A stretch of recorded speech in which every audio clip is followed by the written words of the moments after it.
जय हिंद दोस्तों, हम देख रहे हैं घटना चक्र आधुनिक भारत का इतिहास। अभी तक हम 44 अध्याय देख चुके हैं। आज 45वें अध्याय में देखेंगे भारत छोड़ो आंदोलन। प्लेलिस्ट में सारे वीडियो हैं, अगर आपको पीछे का लेक्चर देखना है तो प्लेलिस्ट में जाकर देख सकते हैं।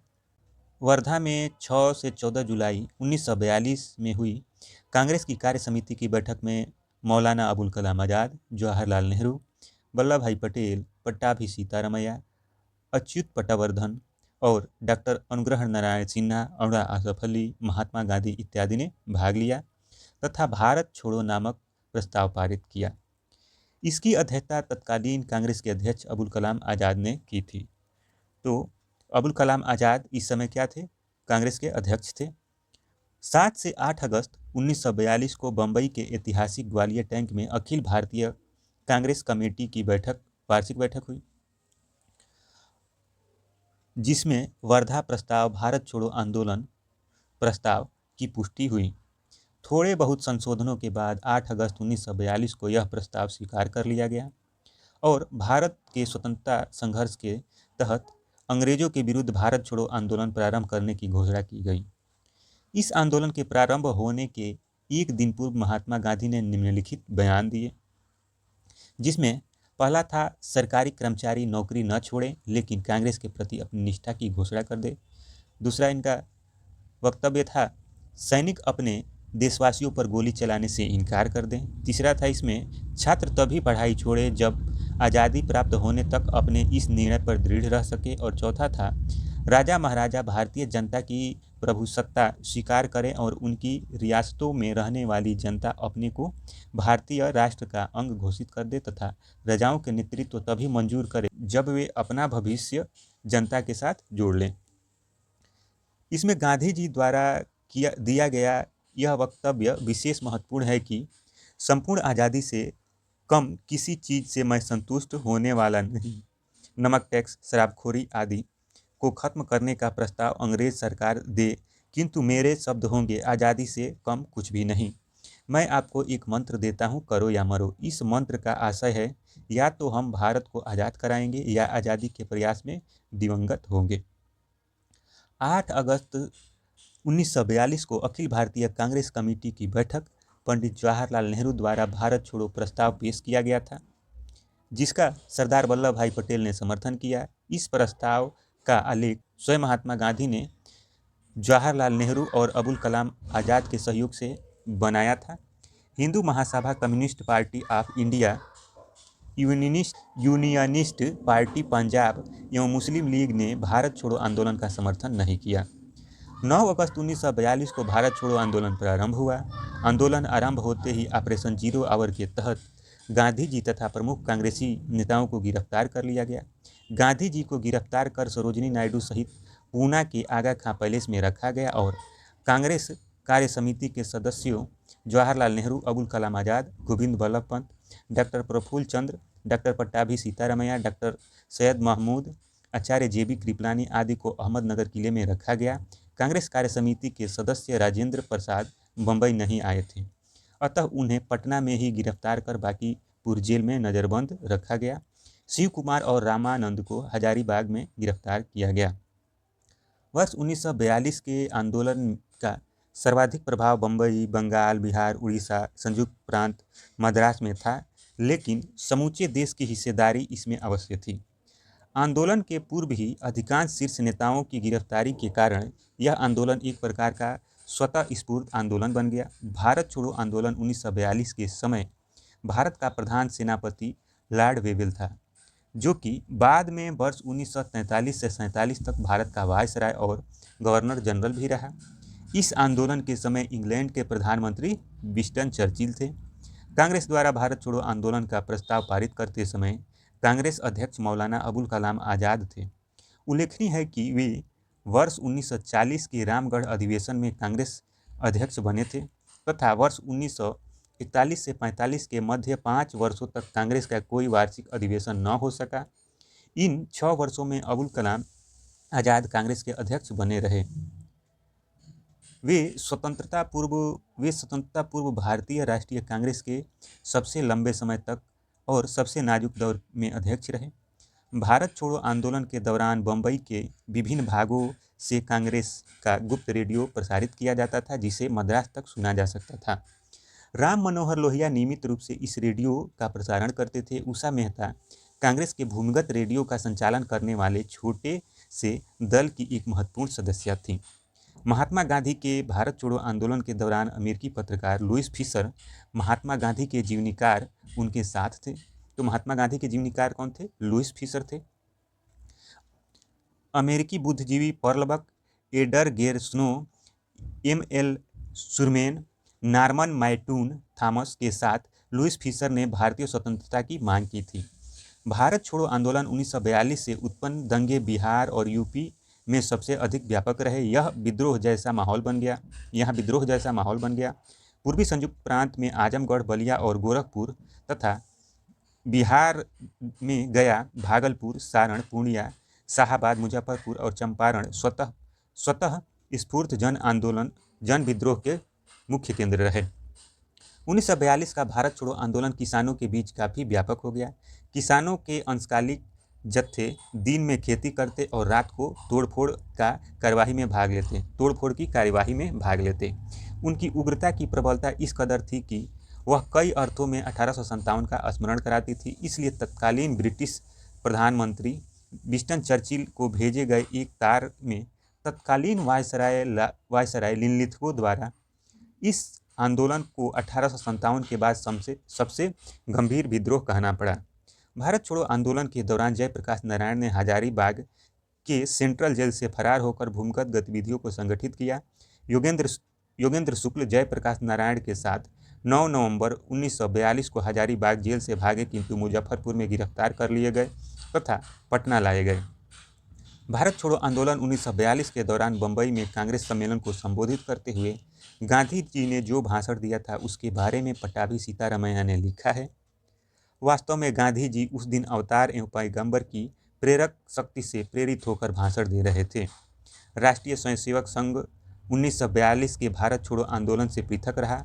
वर्ष 1940 से लेकर विदेशी सत्ता 1947 में समाप्त होने तक किसी के भी राष्ट्रीय आंदोलन में संघ की कोई भूमिका नहीं थी।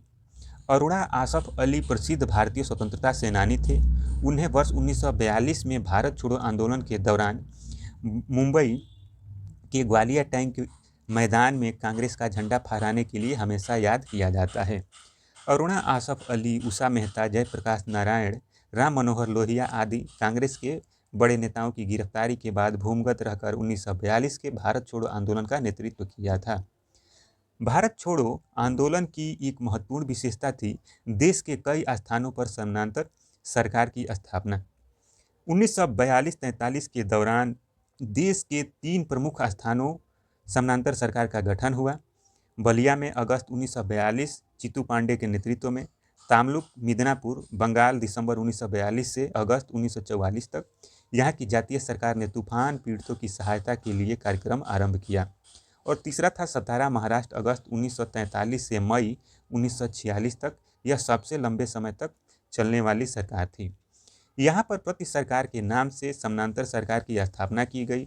इसके प्रमुख नेता वाई.बी. चौहान एवं नाना पाटिल थे। इसके अतिरिक्त उड़ीसा के तलचर में भी कुछ समय तक समानांतर सरकार रही थी।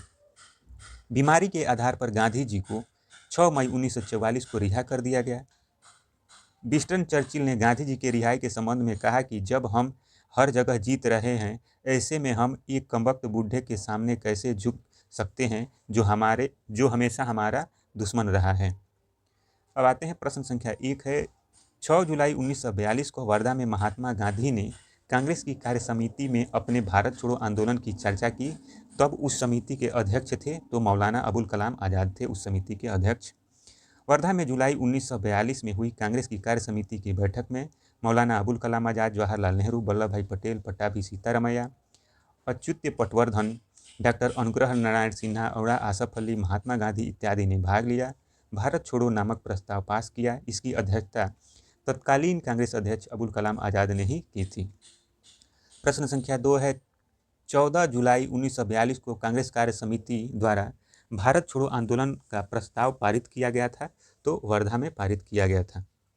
14 जुलाई 1942 को कांग्रेस कार्य समिति की बैठक वर्धा में संपन्न हुई। यहीं पर कांग्रेस कार्य समिति द्वारा अंग्रेजों भारत छोड़ो प्रस्ताव पारित किया गया।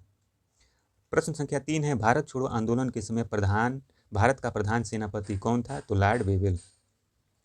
भारत छोड़ो आंदोलन 1942 के समय भारत का प्रधान सेनापति लॉर्ड वेवेल था, जो बाद में वर्ष 1943 से 47 तक भारत का वायसराय और गवर्नर जनरल भी रहा।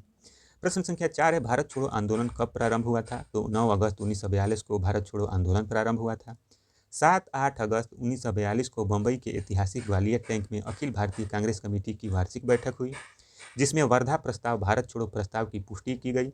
थोड़े बहुत संशोधनों के बाद 8 अगस्त 1942 को प्रस्ताव स्वीकार कर लिया गया और भारत के स्वतंत्रता संघर्ष के तहत अंग्रेजों के विरुद्ध भारत छोड़ो आंदोलन प्रारंभ करने की घोषणा की गई। 9 अगस्त 1942 को भारत छोड़ो आंदोलन प्रारंभ हुआ। आंदोलन आरंभ होते ही ऑपरेशन जीरो आवर के तहत गांधी जी तथा प्रमुख कांग्रेसी नेताओं को गिरफ्तार कर लिया गया।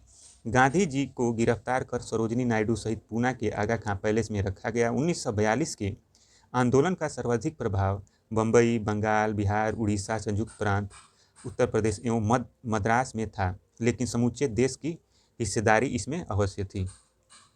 प्रश्न संख्या 5 है, भारत छोड़ो आंदोलन किस तिथि को शुरू हुआ था? तो 9 अगस्त 1942 को शुरू हुआ था।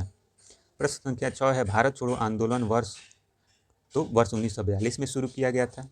प्रश्न संख्या 7 है, भारतीय इतिहास में 8 अगस्त 1942 के संदर्भ में निम्नलिखित कथनों में से कौन सा सही है? तो AICC द्वारा भारत छोड़ो प्रस्ताव अंगीकार किया गया था। पहला कथन क्या है? यहाँ पे सही है ये।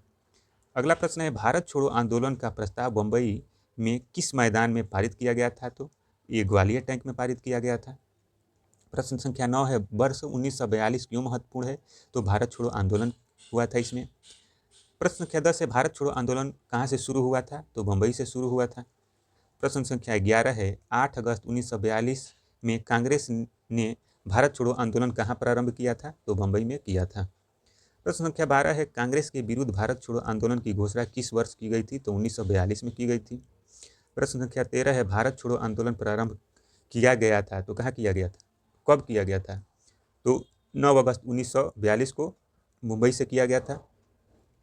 प्रश्न संख्या 14 है, निम्नलिखित कथनों पर विचार कीजिए। भारत छोड़ो आंदोलन प्रारंभ करने के पूर्व दिन महात्मा गांधी ने कहा था, तो क्या कहा था? सरकारी कर्मचारियों को त्याग पत्र देने को कहा था? नहीं, ये नहीं होगा। सैनिकों को अपने पद छोड़ने के लिए? नहीं। राजसी राजाओं को अपनी जनता की प्रभुसत्ता स्वीकार करने को कहा था, तो ये ऑप्शन 3 हो जाएगा, केवल 3 हो जाएगा, ऑप्शन सी में सही है ये। भारत छोड़ो आंदोलन 1942 प्रारंभ करने से पूर्व दिन महात्मा गांधी के निम्नलिखित बयान थे। सरकारी कर्मचारी नौकरी न छोड़ें, सरकारी कर्मचारी नौकरी न छोड़ें लेकिन कांग्रेस के प्रति अपनी निष्ठा की घोषणा कर दें, सैनिक अपने देशवासियों पर गोली चलाने से इनकार कर दें और छात्र तभी पढ़ाई छोड़े जब आज़ादी प्राप्त हो जाने तक इस निर्णय पर दृढ़ रह सके। राजा महाराजा भारतीय जनता की प्रभुसत्ता स्वीकार करें और उनकी रियासतों में रहने वाली जनता को अपने भारतीय राष्ट्र का अंग घोषित कर दें तथा राजाओं का नेतृत्व तभी मंजूर करें जब वे अपना भविष्य जनता के साथ जोड़ लें। इस प्रकार मात्र कथन 3 सत्य होने के कारण विकल्प सी सही उत्तर होगा। प्रश्न संख्या 15 है, यह कथन हम भारत को या तो आज़ाद करेंगे या आज़ादी के प्रयास में दिवंगत होंगे किससे जुड़ा है? तो भारत छोड़ो आंदोलन से जुड़ा है। प्रश्नगत कथन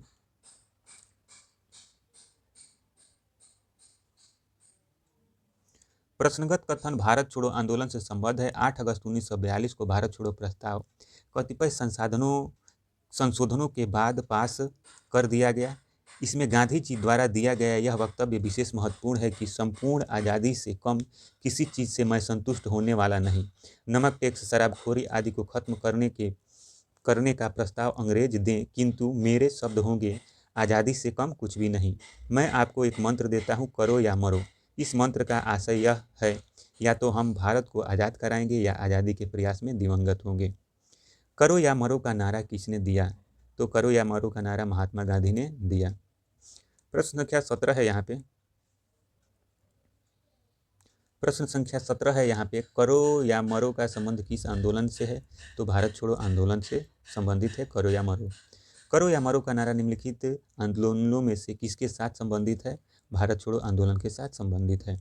प्रश्न संख्या 19 है, गांधी जी का करो या मरो का आह्वान नारा था, तो ये भारत छोड़ो आंदोलन के दौरान। प्रश्न संख्या 20 है, करो या मरो का नारा किसने और कब दिया था, तो गांधी जी ने भारत छोड़ो आंदोलन के दौरान दिया था। अगला प्रश्न है, भारत छोड़ो आंदोलन किसकी प्रतिक्रिया में प्रारंभ किया गया था, तो क्रिप्स प्रस्ताव में ये प्रारंभ किया गया था। क्रिप्स प्रस्ताव असफल होने के बाद कांग्रेस ने भारत छोड़ो आंदोलन प्रारंभ किया। प्रश्न संख्या 22 है, बलदेव सहाय ने महाधिवक्ता के पद से त्यागपत्र कब दिया था, तो 1942 में बलदेव सहाय ने महाधिवक्ता के पद से त्यागपत्र दे दिया था। भारत छोड़ो आंदोलन के प्रारंभ होते ही ऑपरेशन जीरो आवर के तहत सरकार द्वारा प्रमुख भारतीय नेताओं को गिरफ्तार कर लिया गया व दमन चक्र प्रारंभ कर दिया गया। सरकार की इन्हीं अत्याचारी नीतियों के विरुद्ध बलदेव सहाय ने वर्ष 1942 में महाधिवक्ता पद से त्यागपत्र दे दिया।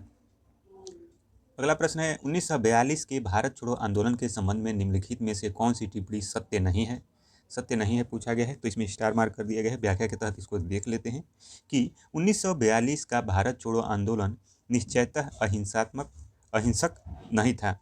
सरकारी आकलनों के अनुसार इस आंदोलन के पहले हफ्ते में ही 250 स्टेशन या तो नष्ट कर दिए गए या क्षतिग्रस्त हुए और 500 से ज़्यादा डाकघर तथा 150 थानों पर हमला हुआ।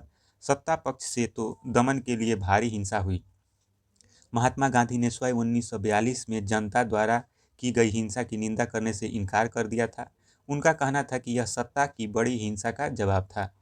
आंदोलन के पूर्व ही अधिकांश शीर्ष नेताओं की गिरफ्तारी के कारण यह आंदोलन एक प्रकार का स्वतः स्फूर्त आंदोलन बन गया।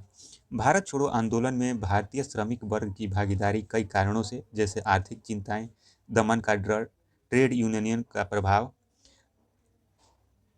आदि से विभाजित था। फिर भी श्रमिक वर्ग के कुछ हिस्सों ने भारत छोड़ो आंदोलन में सक्रिय रूप से भाग लिया। हालांकि इस आंदोलन में श्रमिक वर्ग की भागीदारी अन्य वर्गों जैसे छात्रों, किसानों, मध्य वर्ग के मुकाबले थोड़ा कम थी।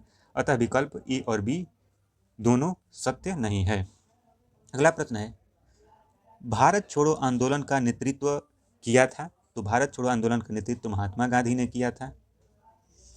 भारत छोड़ो आंदोलन कांग्रेस द्वारा 9 अगस्त 1942 को प्रारंभ किया, तथापि आंदोलन के प्रारंभ के पूर्व ही गांधी जी एवं कांग्रेस के शीर्ष नेताओं को गिरफ्तार कर लिया गया और यह फिर देश भर में स्वतः स्फूर्त रूप से प्रसारित हुआ। फिर भी इस आंदोलन को आरंभ करने की प्रेरणा गांधी जी ने दिया था। अतः दिए गए विकल्पों में विकल्प सी प्रश्नानुसार सही उत्तर होगा। प्रश्न संख्या 25 है, भारत छोड़ो आंदोलन के बारे में निम्नलिखित में से कौन सा कथन सत्य नहीं है, तो इसमें भी स्टार मार्क कर दिया गया है। व्याख्या के तहत आंसर देख लेते हैं इसका। 8 अगस्त 1942 की रात में अधिकांश नेताओं की गिरफ्तारी के कारण भारत छोड़ो आंदोलन एक स्वतः स्फूर्त आंदोलन बन गया। गांधी जी की गिरफ्तारी के कारण वे भी इसका नेतृत्व नहीं कर पाए। साथ ही आंदोलन में व्यापक हिंसा भी हुई थी, अतः यह आंदोलन अहिंसक नहीं था। आंदोलन की घोषणा के बाद ही कांग्रेस को गैर कानूनी संस्था घोषित कर दिया गया था। अतः इस प्रश्न का उत्तर ए और सी दोनों है, जबकि उत्तर प्रदेश लोक सेवा आयोग अपने उत्तर पत्रक में इस प्रश्न का सही उत्तर विकल्प बी माना है। अगला प्रश्न है, निम्नलिखित में से किन पार्टियों ने भारत छोड़ो आंदोलन का समर्थन नहीं किया था, तो इनमें से सभी हो जाएगा। Hindu Mahasabha, communist party of India, unionist party of Punjab. Hindu Mahasabha, communist party of India, unionist party Punjab एवं मुस्लिम लीग ने भारत छोड़ो आंदोलन का समर्थन नहीं किया था। प्रश्न संख्या 27 है, निम्नलिखित में से 1942 में भारत छोड़ो का प्रस्ताव का समर्थन किया था, तो सरदार वल्लभ भाई पटेल ने समर्थन किया था। 8 अगस्त 1942 को अखिल भारतीय कांग्रेस कमेटी की बैठक में पंडित जवाहरलाल नेहरू भारत छोड़ो प्रस्ताव पेश किया था और जिसका सरदार वल्लभ भाई पटेल ने समर्थन किया था। अगला प्रश्न है, वर्ष 1942 में कांग्रेस के बम्बई अधिवेशन में किसके द्वारा भारत छोड़ो प्रस्ताव पारित किया गया था, तो जवाहरलाल नेहरू के द्वारा प्रस्तावित किया गया था। अगला प्रश्न है, भारत छोड़ो प्रस्ताव का आलेख बनाया गया था, तो महात्मा गांधी ने बनाया था इसको। भारत छोड़ो प्रस्ताव का आलेख महात्मा गांधी ने जवाहरलाल नेहरू और अबुल कलाम आजाद के सहयोग से बनाया था। अगला प्रश्न है, भारत छोड़ो का नारा किसने दिया था, तो यूसुफ मेहर अली ने दिया था। भारत छोड़ो का नारा यूसुफ मेहर अली ने दिया था। अगला प्रश्न है, जब भारतीय राष्ट्रीय कांग्रेस ने भारत छोड़ो आंदोलन प्रस्ताव पारित किया, कांग्रेस का अध्यक्ष कौन था? तो कांग्रेस का अध्यक्ष मौलाना अबुल कलाम आज़ाद थे। कांग्रेस द्वारा भारत छोड़ो आंदोलन का प्रस्ताव पारित करते समय कांग्रेस अध्यक्ष मौलाना अबुल कलाम आज़ाद थे। उल्लेखनीय है कि वर्ष 1940 के रामगढ़ अधिवेशन में कांग्रेस अध्यक्ष बने थे। वर्ष 1941 से 45 के मध्य 5 वर्षों तक कांग्रेस की कोई वार्षिक अधिवेशन न हो सका। इन 6 वर्षों में अबुल कलाम आज़ाद कांग्रेस के अध्यक्ष बने रहे। वे स्वतंत्रता पूर्व भारतीय राष्ट्रीय कांग्रेस के लंबे समय तक और सबसे नाजुक दौर के अध्यक्ष रहे। अगला प्रश्न है यहाँ पे, निम्नलिखित में से कौन भारतीय राष्ट्रीय कांग्रेस का लगातार 6 वर्षों तक अध्यक्ष रहा? तो अबुल कलाम आज़ाद रहे थे। अगला प्रश्न है, सन 1942 में भारत छोड़ो आंदोलन बिहार के नेताओं का महत्वपूर्ण योगदान रहा। बिहार का कौन सा नेता बिहार केसरी के नाम से जाने जाते थे? उन्होंने भारत छोड़ो आंदोलन में सक्रिय रूप से भाग लिया था। तो ये थे श्री कृष्ण सिंह थे। श्री कृष्ण सिंह बिहार के प्रथम प्रधानमंत्री मुख्यमंत्री थे। वर्ष 1937 के प्रांतीय कांग्रेस मंत्रिमंडल में बिहार के प्रधानमंत्री मुख्यमंत्री के रूप में चुने गए। श्री कृष्ण सिंह को बिहार केसरी के नाम से भी जाना जाता है। श्री कृष्ण सिंह 1942 में भारत छोड़ो आंदोलन के प्रमुख नेता भी थे। संख्या 34 है, भारत छोड़ो आंदोलन फल था। तो क्रिप्स के प्रस्ताव से भारतीयों के नैराश्य का, ये भी सही है कि क्रिप्स प्रस्ताव आया था तो इससे भारतीयों को निराशा लगी थी। अगला है, भारत पर जापानी आक्रमण की धमकी, ये भी था इसमें। गांधी जी के आलेखों में देशवासियों को हिंसक साधन अपनाने और भड़काने के लिए, तो ये कथन गलत हो जाएगा। AICC द्वारा अगस्त 1942 में एक प्रस्ताव पारित करके, ये भी सही हो जाएगा। तो यहाँ 1, 2 और 4 सही हो जाएगा, ऑप्शन बी सही है। व्याख्या देख लेते हैं। मार्च 1942 में क्रिप्स मिशन की विफलता से यह स्पष्ट हो गया कि ब्रिटिश सरकार युद्ध में भारत की अनिच्छुक साझेदारी को तो बरकरार रखना चाहती थी, लेकिन किसी सम्मानजनक समझौते के लिए तैयार नहीं थी। करो या मरो वाले अपने भाषण में गांधी जी ने साफ साफ कहा था, मैं रूस या चीन की हार को औजार नहीं बनाना चाहता। लेकिन वर्ष 1942 के बसंत तक उन्हें लगने लगा था कि संघर्ष अपरिहार्य है। अतः कांग्रेस ने अगस्त 1942 में भारत छोड़ो प्रस्ताव पास किया। गांधी जी ने अपने लेखनों में कहीं भी देशवासियों को हिंसक साधन अपनाने के लिए भड़काया नहीं था। इस प्रकार कथन 3 सही नहीं था, जबकि अन्य कथन भारत छोड़ो के संदर्भ में सही हैं। अगला प्रश्न है, भारत छोड़ो आंदोलन के समय निम्नलिखित में से किसने कांग्रेस रेडियो का प्रसारण किया था? तो उषा मेहता ने कांग्रेस रेडियो का प्रसारण किया था। भारत छोड़ो आंदोलन के दौरान बंबई के विभिन्न भागों में कांग्रेस का गुप्त रेडियो प्रसारित किया जा रहा था, जिसे मद्रास तक सुना जा सकता था। राम मनोहर लोहिया नियमित रूप से इसे रेडियो के प्रसारण करते थे। उषा मेहता कांग्रेस के भूमिगत रेडियो का संचालन करने वाले छोटे दल की एक महत्वपूर्ण सदस्य थी। अगला प्रश्न है, भारत छोड़ो आंदोलन के दौरान खुफिया रेडियो किसने प्रारंभ किया था? तो उषा मेहता ने किया था। अगला प्रश्न है, भारतीय स्वतंत्रता आंदोलन के संदर्भ में उषा मेहता की ख्याति थी। तो भारत छोड़ो आंदोलन में बेला में गुप्त कांग्रेस रेडियो चलाने हेतु। प्रश्न संख्या 38 है, निम्न में से कौन कांग्रेस रेडियो पर भारत छोड़ो आंदोलन के अवधि में नियमित रूप से कार्यक्रम प्रसारित करता था? तो राम मनोहर लोहिया नियमित रूप से कार्यक्रम प्रसारित करते थे। अगला प्रश्न है, भारत छोड़ो आंदोलन के दौरान बकरी का टापू में अखिल भारतीय आजाद दस्ता का गठन किया था। जयप्रकाश नारायण ने इसका गठन किया था। किसने किया था? जयप्रकाश नारायण ने।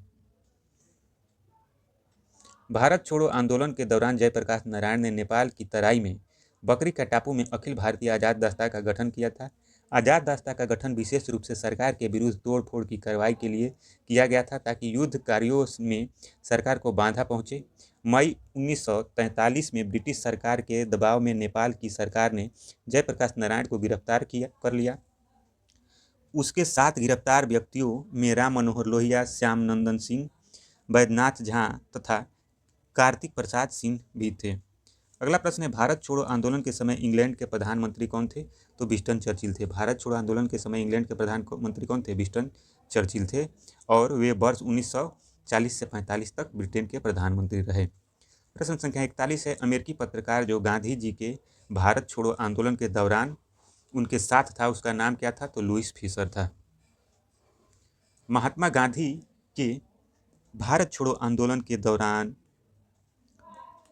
अमेरिकी पत्रकार लुईस फिशर महात्मा गांधी के जीवनी कार उनके साथ थे। अमेरिकी बुद्धिजीवी Pearl Buck, Edgar Snow, M L. Surman, Norman Mattoon Thomas के साथ लुईस फिशर ने भारतीय स्वतंत्रता की मांग की थी। अगला प्रश्न है, महात्मा गांधी के जीवनीकार लुई फिशर था, तो यह एक अमेरिकी पत्रकार था। अगला प्रश्न है, महात्मा गांधी के जीवनीकार लुई फिशर संबंधित थे, तो भारत छोड़ो आंदोलन से संबंधित थे।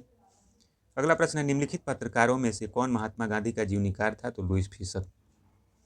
भारत छोड़ो आंदोलन में उत्पन्न दंगे किस क्षेत्र में अधिक व्यापक रहे थे, तो ये दंगे बिहार में अधिक व्यापक रहे थे और संयुक्त प्रांत में अधिक व्यापक रहे थे। 1 और 4 हो जाएगा, ऑप्शन डी सही है यहाँ पे। भारत छोड़ो आंदोलन 1942 में उत्पन्न दंगे बिहार और यूपी में सबसे अधिक व्यापक रहे। यहाँ विद्रोह जैसा माहौल बन गया। पूर्वी संयुक्त प्रांत के अलीगढ़, बलिया, गोरखपुर तथा बिहार में गया, भागलपुर, सारण, पूर्णिया, शाहाबाद, मुजफ्फरपुर और चंपारण स्वतः स्फूर्त जन विद्रोह के मुख्य केंद्र रहे। अगला प्रश्न है, निम्न कथनों पर विचार कीजिए। लॉर्ड लिनलिथगो ने 1942 के अगस्त आंदोलन का सिपाही विद्रोह के बाद सर्वाधिक गंभीर विद्रोह कहा। कुछ क्षेत्रों में किसान व्यापक जन आंदोलन उठ खड़े हुए, तो यहाँ दोनों क्या है, सत्य है और व्याख्या भी कर रहा है, ऑप्शन ए हो जाएगा। 1942 का अगस्त आंदोलन किसानों के बीच काफी व्यापक हो गया था। किसानों के अंशकालिक जत्थे दिन में खेती करते थे और रात को तोड़फोड़ की कार्यवाही में भाग लेते थे। उनकी उग्रता की प्रबलता इस कदर थी कि वह कई अर्थों में 1857 की क्रांति की स्मरण कराती थी। इसलिए तत्कालीन ब्रिटिश प्रधानमंत्री विंस्टन चर्चिल को भेजे गए एक तार में तत्कालीन वायसराय लॉर्ड लिनलिथगो द्वारा इस आंदोलन को 1857 के बाद सबसे गंभीर विद्रोह कहना पड़ा। अतः ए और आर दोनों सत्य है और व्याख्या भी करता है। अगला प्रश्न है, डॉक्टर राजेंद्र प्रसाद 9 अगस्त 1942 को गिरफ्तार करके भेजा गया था, तो बांकीपुर जेल में भेजा गया था। 9 अगस्त 1942 को गांधी जी तथा अन्य सभी प्रमुख कांग्रेसी नेताओं को बंदी बना लिया गया। गांधी जी और सरोजिनी नायडू को पूना के आगा खां के महल में नजरबंद कर रखा गया और कांग्रेस कार्य समिति के सदस्यों जवाहरलाल नेहरू, अबुल कलाम आजाद, गोविंद बल्लभ पंत, डॉक्टर प्रफुल्ल चंद्र घोष, डॉक्टर पट्टाभी सीतारामैया, डॉक्टर सैयद महमूद आचार्य कृपलानी को अहमदनगर किले में रखा गया। कांग्रेस कार्य समिति के सदस्य राजेंद्र प्रसाद बंबई नहीं आए थे, अतः उन्हें पटना में ही गिरफ्तार कर बांकीपुर जेल में नजरबंद करके रखा गया। अगला प्रश्न है, 7 दिसंबर 1942 को श्री योगेंद्र शुक्ल कहाँ लाए गए, तो पटना लाए गए थे। योगेंद्र शुक्ल प्रमुख समाजवादी स्वतंत्रता सेनानी थे जो जयप्रकाश नारायण के घनिष्ठ सहयोगी थे।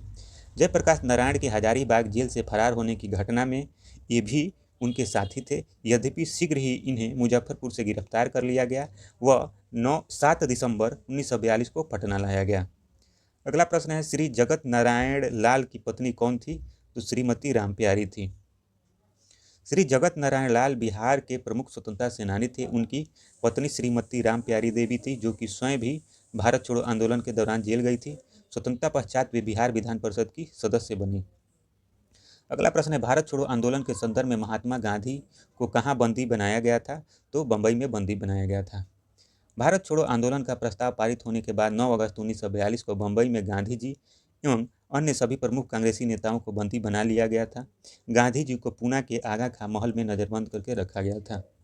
अगला प्रश्न है, भारत छोड़ो प्रस्ताव पारित होने के बाद गांधी जी को कैद किया गया था, तो आगा खां पैलेस में कैद किया गया था। प्रश्न संख्या 52 है, महात्मा गांधी तथा उनके सहयोगियों की 1942 में धरपकड़ से बिहार में दंगे हुए। इसमें रेल सेवा पूर्ण रूप से ठप हो गई। उसमें अधिक प्रभावित जिला था, तो मुंगेर प्रभावित जिला था अधिक। वर्ष 1942 में भारत छोड़ो आंदोलन के दौरान महात्मा गांधी सभी शीर्ष नेताओं को गिरफ्तार कर लिया गया। आंदोलन को कुचलने के लिए पुलिस ने दमन चक्र चलाया। पुलिस के इस दमन चक्र से क्रुद्ध होकर जनता ने कई स्थानों पर हिंसक कार्यवाही की। उसने पुलिस थानों, स्टेशन, डाकघरों पर हमले किए। कई स्थानों पर रेल लाइन उखाड़ दी गई, जिससे रेल सेवा पूरी तरह ठप हो गई। जन आक्रोश के इस तूफान के बड़े बड़े केंद्र थे बंगाल के मेदिनीपुर जिला, उत्तर प्रदेश का बलिया जिला, बिहार का मुंगेर जिला। रेल पटरी उखाड़ने की सबसे ज़्यादा घटनाएं बिहार में हुई। इसमें सर्वाधिक प्रभावित मुंगेर प्रायः 2 सप्ताह तक बाहरी दुनिया से संपर्क हटा रहा था। अगला प्रश्न है, जयप्रकाश नारायण को राष्ट्रीय स्तर का नेता पहचान किस संदर्भ में मिली, तो भारत छोड़ो आंदोलन में। जयप्रकाश नारायण को राष्ट्रीय स्तर के नेता की पहचान भारत छोड़ो आंदोलन के दौरान मिली। वस्तुतः आंदोलन की शुरुआत 9 अगस्त 1942 के दिन ही सभी प्रमुख कांग्रेसी नेताओं को गिरफ्तार कर लिए गए। जो कांग्रेस नेता गिरफ्तार न हो सके उन्हें गुप्त रूप से असंगठित जनता का नेतृत्व किया। इसमें जयप्रकाश नारायण, राम मनोहर लोहिया और आसफ अली के नाम प्रमुख हैं। अगला प्रश्न है, वर्ष 1942 में किस त्यौहार के अवसर पर जयप्रकाश नारायण हजारीबाग से जेल से भाग निकले थे? तो दिवाली के दौरान भाग निकले थे। भारत छोड़ो आंदोलन के दौरान जयप्रकाश नारायण 9 नवंबर 1942 को दिवाली के दिन हजारीबाग जेल से अपने साथियों के साथ फरार हो गए थे। अगला प्रश्न है, भारत छोड़ो आंदोलन के दौरान इनमें से कौन हजारीबाग जेल से फरार हुए थे? तो जयप्रकाश नारायण फरार हुए थे। प्रश्न संख्या 56 है, निम्नलिखित नेताओं में से किसने भारत छोड़ो आंदोलन के दौरान जेल से फरार होकर भूमिगत गतिविधियों को संगठित किया था? तो जयप्रकाश नारायण थे। भारत छोड़ो आंदोलन के दौरान जयप्रकाश नारायण हजारीबाग की सेंट्रल जेल से फरार होकर भूमिगत गतिविधियों को संगठित किया। प्रश्न संख्या 57 है, गंगाराम तथा खीमदेव नामक दो भाई किस आंदोलन के दौरान शहीद हो गए थे? तो भारत छोड़ो आंदोलन के दौरान शहीद हो गए थे। गंगाराम और खीमदेव भाई अल्मोड़ा में भारत छोड़ो आंदोलन के दौरान 1942 में पुलिस गोलीबारी में शहीद हो गए। डिक्शनरी ऑफ मार्टर्स वॉल्यूम 2 के भाग 1 में इनका नाम गंगादत्त और खीमानंद दिया गया है। अगला प्रश्न है, निम्नलिखित में से कौन महिला स्वतंत्रता सेनानी भारत छोड़ो से संबंधित नहीं थी? तो शांति घोष इनसे संबंधित नहीं थी। प्रश्नगत विकल्पों में शांति घोष भारत छोड़ो आंदोलन से संबंधित नहीं थी। धातव्य है कि दिसंबर 1931 के तत्कालीन बंगाल में दो स्कूली छात्राओं शांति घोष और सुनीता चौधरी ने एक जिला अधिकारी की गोली मारकर हत्या कर दी थी। शेष अन्य विकल्पगत महिला स्वतंत्रता सेनानी भारत छोड़ो आंदोलन से संबंधित है। प्रश्न संख्या 59 है, कथन ए, भारत छोड़ो आंदोलन से लोगों को जागृत करने और साहस दिलाने की सफलता मिली। सही है। करो या मरो का नारा लोगों के मन में प्रवेश कर गया। उपर्युक्त में से निम्नलिखित कथनों में से कौन सा सही है? तो पहला भी सही है और कारण भी सही है और इसका व्याख्या भी कर रहा है। ऑप्शन ए सही हो जाएगा। कथन ए और कारण आर दोनों सही है तथा कारण आर कथन ए का सही व्याख्या करता है। भारत छोड़ो आंदोलन 1942 के दौरान बंबई में कांग्रेस सम्मेलन को संबोधित करते हुए गांधी जी ने जो भाषण दिया था उसके बारे में पट्टाभी सीतारमैया ने लिखा कि वास्तव में गांधी जी उस दिन अवतार एवं पैगंबर की प्रेरक शक्ति से प्रेरित होकर भाषण दे रहे थे। भारत छोड़ो आंदोलन अपने पूर्ववर्ती सभी आंदोलनों असहयोग, सविनय अवज्ञा, व्यक्तिगत सत्याग्रह की तुलना में अधिक स्वतः स्फूर्त था। प्रश्न संख्या 60 है, नीचे दो वक्तव्य दिए गए हैं, एक कथन है दूसरा कारण है। तो इसमें कथन है, राष्ट्रीय स्वयंसेवक संघ के भारत छोड़ो आंदोलन से पृथक रहा। तो आंदोलन से पृथक रहा था, यह सही है। इसका विचार था कि इस आंदोलन से भारत की स्वतंत्रता में देर होगी। ये कथन गलत हो जाएगा। केवल एक सही है और आर गलत है, तो इसमें सी हो जाएगा। कथन ये सही है किंतु आर असत्य है। राष्ट्रीय स्वयंसेवक संघ 1942 के भारत छोड़ो आंदोलन से पृथक रहा। वर्ष 1940 से लेकर विदेशी सत्ता के 1947 तक समाप्त होने तक किसी भी राष्ट्रीय आंदोलन में संघ की कोई भूमिका नहीं थी। प्रश्न संख्या 61 है, नीचे दिए गए कथनों पर विचार करें और नीचे दिए कूट से सही उत्तर का चयन करना है। कथन है, भारत छोड़ो आंदोलन के परिणाम स्वरूप अंग्रेजों और मुसलमान कांग्रेस के प्रति समान घृणा के कारण एक दूसरे के नज़दीक आ गए। तो ये क्या है? सही है। जिन्ना ने ब्रिटिश सरकार के पक्के सहयोगी की तरह कार्य किया और मुसलमानों को 1942 के कांग्रेस आंदोलन से दूर रहने के लिए कहा, यह भी सही है और व्याख्या भी कर रहा है। तो यहाँ ऑप्शन ए सही हो जाएगा और स्पष्टीकरण भी सही है। कथन ए और कारण आर दोनों सत्य हैं तथा कारण आर कथन ए का सही स्पष्टीकरण है। मुस्लिम लीग ने जिन्ना के नेतृत्व में भारत छोड़ो आंदोलन की निंदा की। जिन्ना ने कहा कि यदि अंग्रेज भारत छोड़ दें तो भारत में जंगल राज लागू हो जाएगी। फलतः मुसलमान अंग्रेजों के नज़दीक आ गए। अगला प्रश्न है, प्रश्न संख्या 62 है, स्वतंत्रता संग्राम के दौरान अरुणा आसफ अली किस भूमिगत क्रियाकलाप की प्रमुख महिला संगठक थी? तो ये थी भारत छोड़ो आंदोलन के दौरान। अरुणा आसफ अली प्रसिद्ध भारतीय स्वतंत्रता सेनानी थी। उन्हें वर्ष 1942 में भारत छोड़ो आंदोलन के दौरान बंबई के ग्वालियर टैंक मैदान में कांग्रेस का झंडा फहराने के लिए याद किया जाता है। अरुणा आसफ अली, उषा मेहता, जयप्रकाश नारायण, राम मनोहर लोहिया आदि ने कांग्रेस के सभी बड़े नेताओं की गिरफ्तारी के बाद भूमिगत रहकर 1942 के भारत छोड़ो आंदोलन का नेतृत्व किया था। अगला प्रश्न है, निम्नलिखित में से किस आंदोलन के साथ अरुणा आसफ अली जुड़ी रही थी? तो भारत छोड़ो आंदोलन के साथ जुड़ी रही थी। प्रश्न संख्या 64 है, निम्नलिखित में से किस एक आंदोलन के साथ अरुणा आसफ अली जुड़ी थी? तो भारत छोड़ो आंदोलन के साथ।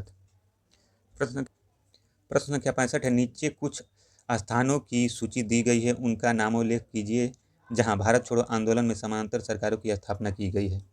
तो बलिया में और कहाँ की गई थी? सतारा में किया गया था समानांतर सरकारों को। ऑप्शन ए सही हो जाएगा। भारत छोड़ो आंदोलन एक महत्वपूर्ण विशेषता थी, देश के कई स्थानों पर समानांतर सरकार की स्थापना। 1942-43 के दौरान देश के तीन प्रमुख स्थानों पर समानांतर सरकार का गठन किया गया। बलिया अगस्त 1942 चीतू पांडे के नेतृत्व में, तामलुक मिदनापुर बंगाल में दिसंबर 1942 से अगस्त 1944 तक यहाँ की जातीय सरकार ने तूफान पीड़ितों की सहायता के लिए कार्यक्रम आरंभ किया। और तीसरा सतारा महाराष्ट्र अगस्त 1943 से मई 1946 तक, यह सबसे लंबे समय तक चलने वाली सरकार थी। यहाँ प्रति सरकार के नाम से समानांतर सरकार स्थापित की गई थी। इसके प्रमुख नेता वाई चौहान एवं नाना पाटिल थे। इसके अतिरिक्त उड़ीसा के तलचर तालचेर में कुछ समय तक समानांतर सरकार रही। अगला प्रश्न है, निम्नलिखित में से किस वर्ष बंगाल के मिदनापुर में जातीय सरकार की स्थापना हुई थी? तो 1942 में। अगला प्रश्न है, भारत छोड़ो आंदोलन के दौरान उत्तर प्रदेश के निम्नलिखित जिलों में से किसमें समानांतर सरकार की स्थापना की गई थी? तो बलिया में। अगला प्रश्न है यहाँ पे, निम्नलिखित में से उत्तर प्रदेश के किस जनपद में भारत छोड़ो आंदोलन के दौरान समानांतर सरकार की स्थापना की गई थी? तो इसमें बलिया में की गई थी। अगला प्रश्न है, भारत छोड़ो आंदोलन के दौरान बहुत से स्थानों पर राष्ट्रीय सरकारें स्थापित की गई थी, निम्नलिखित में से कौन सा सही सुमेलित नहीं है? तो प्रति सरकार सतारा सही है, महाराष्ट्र में था। प्रजामंडल तालछड़ उड़ीसा में सही है। जातीय सरकार तामलुक बंगाल में सही है। और इसमें पूछा गया कौन सही सुमेलित नहीं है? तो रैयती सरकार खेड़ा, यह सही सुमेलित नहीं है। देख लेते हैं व्याख्या। भारत छोड़ो आंदोलन के दौरान समानांतर सरकारें स्थापित की गई थी। प्रति सरकार सतारा महाराष्ट्र में, क्रांति सिंह नाना पाटिल के नेतृत्व में महाराष्ट्र के सतारा में प्रति सरकार वर्ष 1943 में स्थापित की गई, जो वर्ष 1946 तक चली थी। प्रजामंडल तालचेर उड़ीसा के तालचेर प्रजामंडल आंदोलन के नाम